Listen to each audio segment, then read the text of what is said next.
Het is maandag 11 november, de dag dat. De advocaten Anker en Anker het werkdeel is vanwege bezuinigings van het regeer. En toen ze een been onder doorkomen aansen van lekkere zuurtjes. En dat deze tweet net verstuurd werd.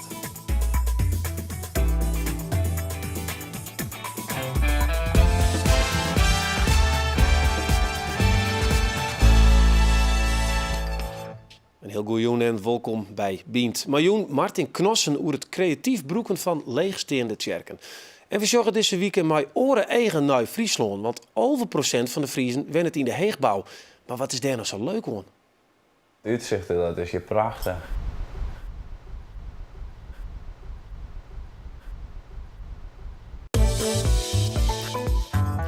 Oorlogskennis uit heel het land binnen unaniem.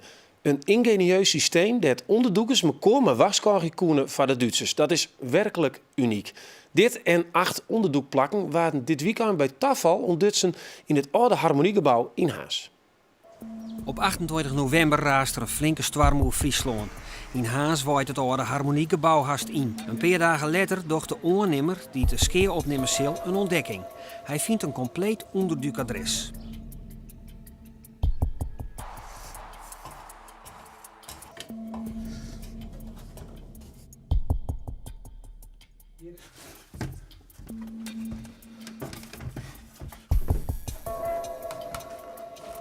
Dan ben we hier op de zolder van het vaarhuis. Nou, dan hebben we het paard hier en dan komen we hier en zit een got. En dan kunnen we onder de ventilatiebuis op het gewelf komen. En er zit, er is een paard. Ik kan zien dat ze gewoon een paard maken gaan in de houten constructie. Je kan echt zien dat er een soort alarmeringssysteem maken is met controltjes en gewichten. Dat als er alarmslijmen waren en dat in de oren was, kan je een gewicht op het lichaamzakje te leggen. En je leest 4 persoons, tenminste ik denk dat 2 persoons berden binnen. En die berden die maken van planken, maar daar op een laag zaagsel en daar weer een doek over. Nou, en elke plak had hier een eigen dakruit. Dat er wat dijlucht op het plak weer, maar bij alarm konden ze ook via het dak vluchten. Nou, hier zie je het begin van het alarmsysteem, de controle. Boven elk bed wie een stiel en gewicht, dat zet je aan sjenlitten. Dat hing het onder een katrooltje. En zo konden ze elkaar alarmeren bij onweer.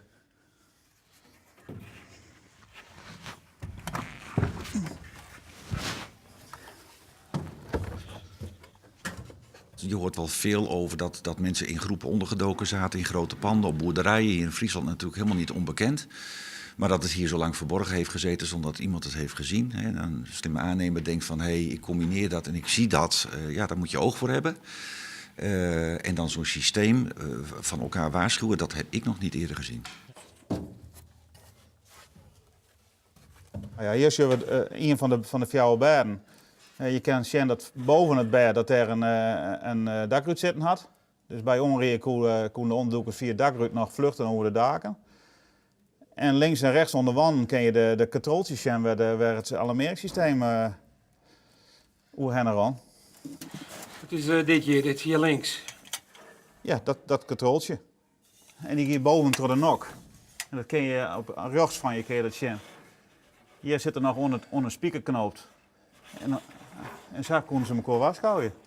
Je moest heel voorzichtig zijn. Het is heel geluidsgevoelig. Dus je kan je voorstellen dat zo'n waarschuwingssysteem wat erin heeft gezeten ervoor zorgde dat mensen niet naar elkaar hoefden te roepen. Dus ik vind het een fascinerende plek. Ja. Hier gaan we nog in en dan hebben we hier op de orenkant van het ventilatiesysteem. Nou, hier kun je zien dat er een bed, gewoon een lap is. En daaronder een laag van zaagsel. Er lijkt een doekje omheen. En daar lijkt men op. Ja. Nou, dit is een gewicht die hing het boven de meeste bedden. Die lijkt onderin te sliepen. Degene die het waskouwen moet, die liet een zakje op degene die lijkt te sliepen en die wou wekken. Zonder dat het lawaai maken. is echt over nagedacht. Als je kijkt naar het pand en je ziet de zolder, hoe ingenieus je daar met plankjes overheen moet lopen om rondom allerlei apparatuur te gaan, hebben ze knap gedaan. En het is natuurlijk, je moet je voorstellen dat je dat in het donker moest doen. Dus ik vind dat wel knap, ja. Dit bed is ongeveer 1 meter, 20, 1 meter 40 breed. En ongeveer 1 meter 70 lang schat ik in. En die is tussen de spanten van het gebouw is die spiekeren. Ja. Lijkt er nog wat? Nou ja, er lezen nog wat voorwerpen. Naar de plankdrager. We hebben wat spullen op lijn haar. Zat die had hier wat zitten. Nou, hier zit ik nog een stuk van het touwtje aan waar ze de boel mee alarmeren kon. Ja, dan kan je zien die touwtjes. Hier zit een control. Hier zit een control. Ja. En dat touwtje gaat dwars door de kap helemaal naar voren naar het huis. En dan konden de bewoners van de toenmalige bewoners, die konden van hun zolder de onderdoekers alarmeren door middel van gewichten. Het is vrijdag 13 april 1945. Vlak na het middaguur begint een lange rij Duitse militairen voorbij te gaan, die vanuit de richting Sekspieren naar Harlingen trekken. De oorlog is voor Haas relatief reestig verroen. Er zie je een soort Duitsers, want de stad hier haar ondacht omdat het de zeehaven hier beschikt voor een eventuele oerstek in Engeland. Op 4 november 1941 waren er de geallieerden per ongeluk een bom op de stad gegooid. 13 meisken vonden de deer. Jan Norg had een soort onderzoek dien naar de oorlog in Haas. Mooi omdat zijn huid in 1944 door de Duitsers vermoord werd. Mijn vader die is in januari 1945 opgepakt met 23 man hier totaal. En daarvan zijn er 13 naar Neuengamme, een concentratiekamp, getransporteerd. En mijn vader en nog 2 anderen uit die groep, dat waren zogenaamde Toorsperrenheftelingen. Die zijn daar opgehangen en in het crematorium verbrand. En daar is nooit weer wat van teruggevonden.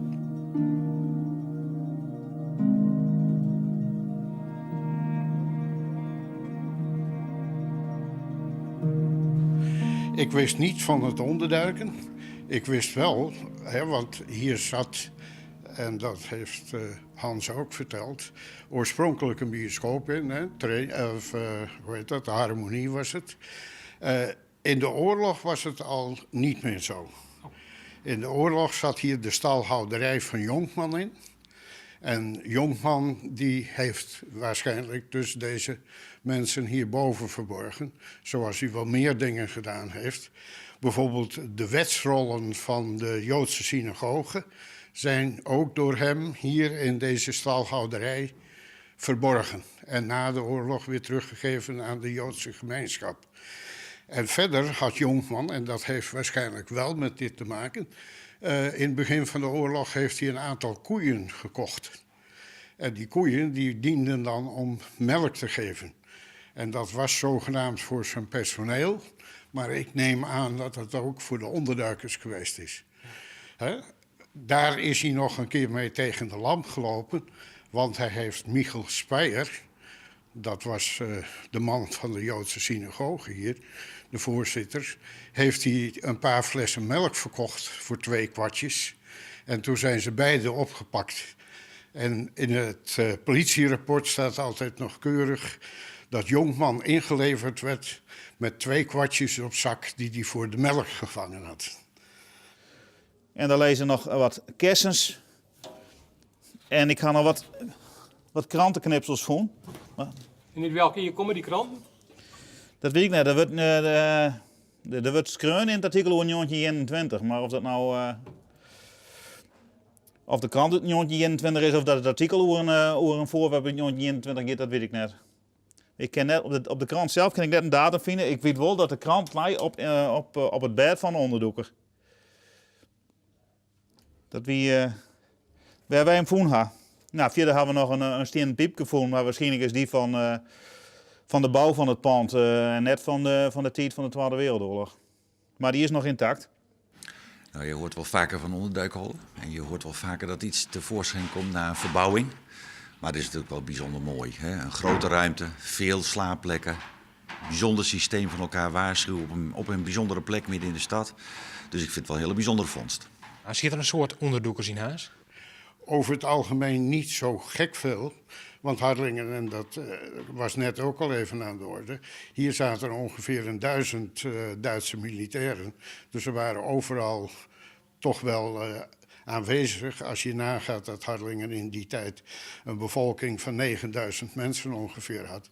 En daar 1000 Duitse militairen op. Dus die kwam ze veel tegen. Ook het feit dat bijvoorbeeld in oktober 44, november 44, toen al die mannen naar Drenthe moesten om te spitten, waren er maar heel weinigen die hier, laten we zeggen, een onderduikadres konden vinden. Ook Joden hebben hier maar heel beperkt ondergedoken gezeten. Die werden over het algemeen via Wijnaldum enzovoort, Seksbieren, werden die ondergebracht ergens anders.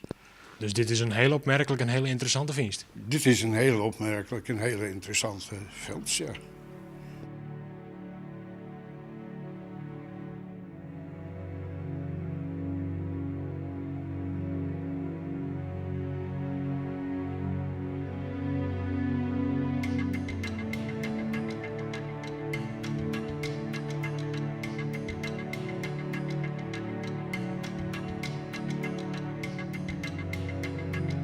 Ja, wat ken je er uiteindelijk mee?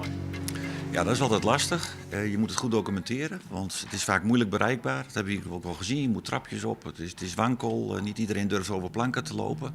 Maar door het goed vast te leggen, door camerabeelden van te maken, door verhalen te zoeken, te kijken of er misschien de plaatselijke historie wat bekend is bij het Hannemahuis of door andere mensen die wat weten over het pand uit die tijd, moet je gaan proberen om wat verhaal bij de plekken te zien krijgen. Maar zoveel jaar na dato is dat een lastige klus.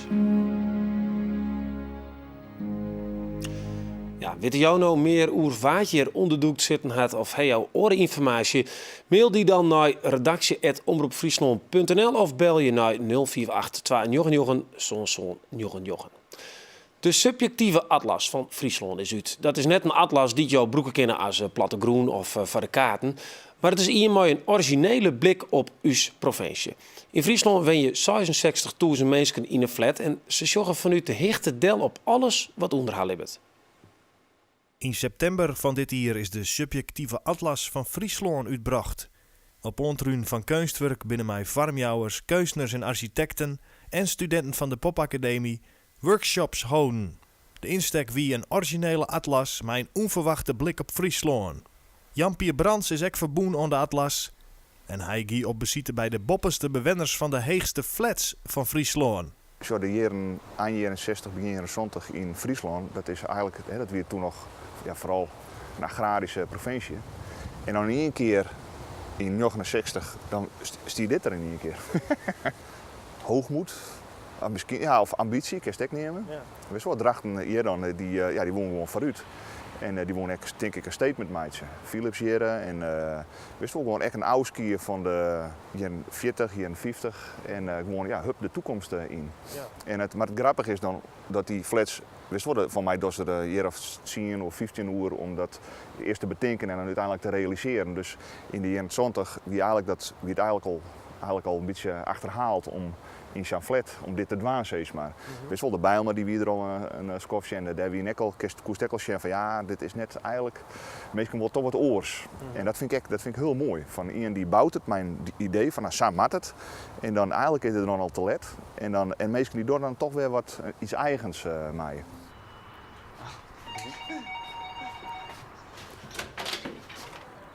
Ja. Goedemorgen. Hallo. Mag ik wel in binnenkomen? Zeker, kom verder. Ja, ik woon het huis, ik woon naar Wenning, of ik woon op mezelf. En eerst wat ziekje op internet naar Wenningen en zag ik, deze flat had ik bezoeken en uiteindelijk had ik hier een bad op die. En... Als nou de keuze hier is, een flat of onbegane grond, wat zou je dan verkiezen? Ja. Dus het is natuurlijk mooi dat je in de auto op de oprit kan staan. En dat je als je op jacht skipt, dat je gelijk de auto waar je hebben in huis kan sjouwen. En wat zijn alle voordelen dan? Want het uitzicht. Ja? Het uitzicht, dat is je prachtig. Want dan kun je heel makkelijk zeggen van, ja, zo'n flat, wist wel, ja, eenheidsworst, lelijk. Wat maakt het hier in Friesland? Maar dan kun je ook daarna zien van, er ben ik een paar hele goede kanten of succesfactoren, zeg maar, om die flats. En dat vind ik interessant. Van, ik weet wel dat het eenheid, dat is duidelijk te zien. Maar er zit ook, als het goed is, dan zit er al hier, en vanuit een positieve insteek, er zitten al hier hele bijzondere aspecten op. Morgen praten we verder met Jan-Pier en Remco over de flatbeleving. Ja, dan zit er gewoon elke keer maar te prutsen weer, zo. En we gaan ook naar Balzert, want daar wen het Bernard Visser. In zijn flat had er het heegste fluitenmuseum van de wereld. Ja, dat zie je mooi. Doensje op de Graafkerken of een pilsje drinken op een preekstoel. In Friesland worden leegstaande kerken heel iets vaker gebruikt als cultureel centrum of als dorpshuis of zo. En het blijkt vaak de enige wijze te wezen om zo'n historisch gebouw te behouden. Aan tafel vaste gast Martin Knossen en Meijnert Schroor. Hij is historicus en geograaf. Welkom heren. Dank u wel. Martin, daar woest er hoe beginnen. Dit is al een verhaal wat je met mijn stichting om de gang binnen. Hoeveel van die kerken binnen nou in Friesland die het leegstaande? Nou, leegstenen, dat binnen op dit moment denk ik enkele tientallen. Er staan een hoop te Cape. Wij specifiek op dit moment heel erg de aandacht op Rugtjewolle, dat binnen de middeleeuwse kerken die langs de Warrenkust staan. Want die zijn ongelooflijk bijzonder. En die kunnen we eigenlijk heel goed voor het voetlicht brengen, zowel voor de bewoners als voor toeristen. Ja, en wij zijn in opdracht van de provincie Grains in Friesland en uit Wanden. En ja, hoe meer je erin doet, hoe meer je enthousiast wordt over dat geweldige thema. Dus ja, het echt uw passie om met die mensen die in die dorpen wonen, om met die kerken aan de slag te gaan en om te zorgen dat gewoon op een goed niveau broekt wordt voor activiteiten, voor culturele activiteiten. Maar ik bijvoorbeeld om gewoon toeristen uit te nodigen om gewoon binnen te komen. Hè? Gewoon dat die mensen dat prachtige erfgoed bezieken kennen. Wat gebeurt het nou te vaak? Dat mensen op een fiets, nou weet ik veel, uit België komen of zo en die fietsen lekker in Friesland en die komen bij een kerken en dan kiezen ze er net in? Dat klopt, ja. In een aantal gevallen, best wel een soort gevallen, binnen er ik wel sleuteladressen voor. Dus we sleuteladres? Ja, sleuteladres, dan hing het er een bord naast de kerk en dan stiert dan op dat en dat adres. Kan je een sleutel krijgen en dan kan er soms een vrijwilliger even mooi komen. Maar al heek je dan een soort mensen ouw. Als er komt en dan denkt, hé, we willen even zien en de deur is dicht. En dan moet vervolgens een adres ziekje. Vaak is het eerste enthousiasme dan weer oer. Ja, dat doe je dus net. En wil je in Oorland kun je gewoon al, zou de kerk in zelfs? Dat klopt. Ja, in de zuidelijke landen, voornamelijk katholieke kerken binnen natuurlijk, die hebben altijd het warm iepen. Nou, wij denken dat het om te beginnen heel goed mogelijk is om die kerken meer iepen te doen. Zullen we het hebben hoe het dan kan? En het gebeurt ook al op bepaalde plakken, Zeker. maar mijn schroeien ben net samen mee. Ik denk wel eens bij die kerken en dat gepraat erover, denk ik, als het een mooi oud gebouw is wat net bij broekt wordt, nou, waarom kan de sloopkogel er net terug in? Ja, maar dan kom je wel een beetje onder het DNA van Friesland, denk ik. Ik bedoel, deze gebouw in Jerezabé bij ons landschap, het zijn eigenlijk iconen in het landschap. Ja, maar het net hier ermee komt. Nee, maar dan nog. Ik bedoel, er zijn wel meer dingen die het meestal net meer komen, die het wel in het landschap staan, bij wijze van spreken, maar en of dat meestal net een soort komen, maar die dus wel staan blijven, omdat die, daar de stoffering van het landschap jaren. Ja, maar net er zijn heel veel mensen die kinderen hebben vertellen. Oh, de Friese kerk neemt al wat oer, wordt ook al heel iets minder. Ja, nee, maar het is dus een kwestie van, en dat is eigenlijk een beetje met de Friese taal. Op een gegeven moment Gerben Abman een keer schreeuwen van, waarom besteedt dat Fries nog? Omdat wij dat willen. En ik denk dat dat mij die kerken extra wezen zal. Wij vinden die kerken een onlosmakelijk bestanddeel van het landschap. Ergo, die moet er staan blijven. Maar dan kom je dus op het punt, hoe financier je dat? Ja, maar ik wil eerst nog even naar die bijzonderheden van zo'n kerk. Als ik terug het Dongera deel fiets, denk ik, dan kom ik verskaten van die kerk net in. Wat springt er voor jou nou altijd nu dat je daar bij deel in? Wat denk je dan nog? Nou ja, dan denk ik in elk geval on het verliezen vanzelfs. Dat er dus eeuwenlang al kennelijk op een woorden wijze wat dien is mijn godsdienst. Maar dat die kerken ook eeuwenlang in die dorpen een centrale rol spelen. En het aardige van dat gebied is, maar dat just ik wel op oren plakken in Friesland, dat die kerken die binnen het centrum van een dorp. En dan zei het me, ja, maar ik zou hier heel dag in woorden op gewoon plakken. Nee, dat wienen al die plaatsen die eromheen lijnen, die toch het kerkenparen verbonden wienen met die kerken. En dat is dus echt zo'n essentieel element van het Friese landschap. Nou, als je een kaart neemt uit de 16e eeuw, een landkaart van Friesland. En dat zijn vaak kaarten die dus net alleen Oost-Sint-Wurgen, Westerlaus-Friesland op zit. Maar Bigeliks ook Greenslaan, Drenthe en Oerisel, omdat de steedhouder van Friesland wie tegelijk ook steedhouder van de rest van het Madeestelijk, wat nou Nederland is. Hè. Dan zie je dus een wolk van tjerken, dwarpen bij de kustbedel. En dat ben in feite al die tjerken die daarop staan, die staan er nou nog altijd het grootste part. Ja, maar, en dat is zo bijzonder. Maar wat zou er gebeuren als één zo'n tjerken voor het helle wat? Ja, ik bedoel, hoeveel dat is een beetje de vraag van hoeveel tjerken kun wij helpen totdat echt de kwaliteit nou ja, want ik van beziek je mijn ambitie tot die kern te komen van ja, oké, Jim willen dat, het is belangrijk, want als je nou, we hebben voorbeelden van beelden, die kunnen we nou even zien laten van tjerken, dat gebeurt wel een heel soort in Dronriep. Big Leagues gebeurt wat, nou ja, we kunnen de beelden nou wel even zien, ja, dit is Dronriep. Maar de astronaut die dan komt, André Kuipers. Ja. En ja, wat jouwt dat nou extra ons zo'n leefste in de tjerken dat dit kan? Ja, ik wil net zeggen dat je allerlei redenen hebben waarom het beslist net voort kan. De belangrijkste reden is denk ik dat iedereen die het vreetje, die vindt dat bloeien maat. Die tjerken die ben al sinds de middeleeuwen eigenlijk het ontmoetingspunt van het dorp. Hè? De ontmoeting vroeger wie je in de middeleeuwen in de tjerken en in de cafés. Dat binnen de twee gebouwen werd het omdraaid. Dat is het van het dorp. Okay. En dan moeten we ze horen. En nou is er dus een dorp en die het dus een tjerk en er komt net een koop meer. Wat is dan je actieplan? Nou, wij zijn dus bezig om voor heel Greens en Friesland langs die Waddenkust te zien hoe je die tjerken beter organiseert, een nieuwe functie Jan kennen of het versterken van die culturele functie, het gebruiken van de toeristische functie, in combinatie soms maar ik nog wel tjerkentjensten. Een deel van die tjerken binnen van Oude Frieske tjerken en in Greens heeft ik zo'n partij. Nou, die doet het in verhouding al best goed. Best goed? Net goed genoeg? Nou, het kan beter. Wat kan dan beter? De programmering bijvoorbeeld. Hè. Een heel soort tjerken hebben moeite om de programmering in hun culturele programma op goed niveau te krijgen. Wij denken dat je maar in een programmeringskanaal, zeg maar, hè, in een oorspreekpunt, dat we die hele regio beter dan kennen. En misschien met dat wel bijvoorbeeld in gearworking, maar de harmonie. Ja, ja. Hè, dat je dat professionaliseren, dat je de dwarpen... Maar dan wordt het een soort van cultureel centrum. Dus dat ken. Ja, okay. Er binnen best soort tjerken die daar interesse voor hebben. Nou, wij wienen van de morgen bij Santjerken. In Boeren, we net een soort mensen. En één keer in de mannen is er een activiteit. En wij vragen of ze dat ook vaker willen.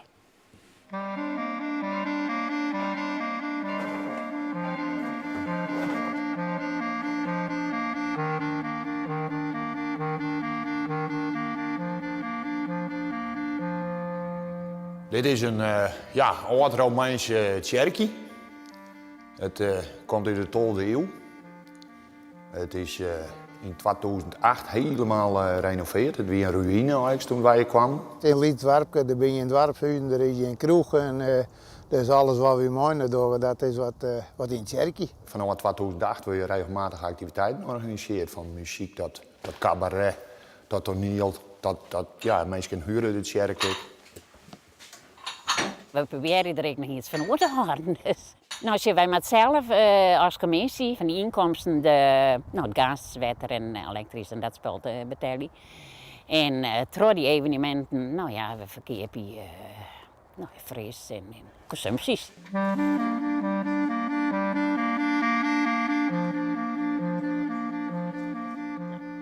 Ik loerde op van zo'n tjerkje als dit in Boer, dat zo volle vaker hier matten, dat kan volle commerciëler misschien wel opzetten worden. Wat vind je ervan?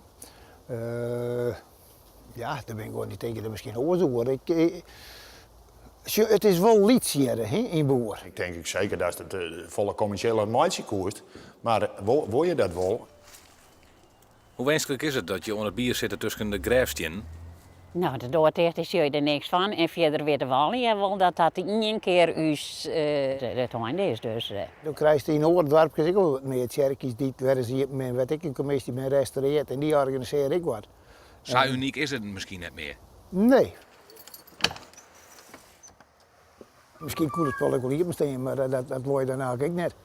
Als je niet wat in het noorden komt in Denemarken, zou het zijn, is alles altijd hier. Maar, dat mag je toch ook kennen? Ja, ik wil graag dat het goed dat het mensen praktiseren van hey jongens, we hebben kooi nodig. Wij hebben Friesko de tjerken, die stiepen dus goed, die ondersteunt ons bij alles. Als we wat nodig hebben, dan kunnen we daar beroep op doen. En wij hebben alle faciliteiten hier, het hele tjerkje hier verbouwd. En we hebben de loodsinstallatie erin, alles is als het ware nij. En dan denk ik, ja, hartstikke mooi dat zo'n man er is. En misschien voor sommige oren tjerkjes is dat een uitkomst. Maar ik denk voor het kerkje van Boeren, ik denk net dat wij erop zitten wachten dat je elke dag hordes van Japanse toeristen van de door staan. Ja, Kransen, duidelijk dus in de reactie. Je wil een paar keer, maar net te vaak. Want je wilde die kerk eigenlijk net de hele dag open hebben. Want waar weet wat er maar gebeurt. En we willen misschien wel net zo volle drukte. Wat zeg je? Ja, die in de kerk is de oren net. Hè. Ik vind dat ze hier goed bezig binnen, hè, in combinatie met oude Friese kerken. Het beeld van die hordes Japanners, dat is natuurlijk altijd een beetje... Ja, maar jij wilde dat.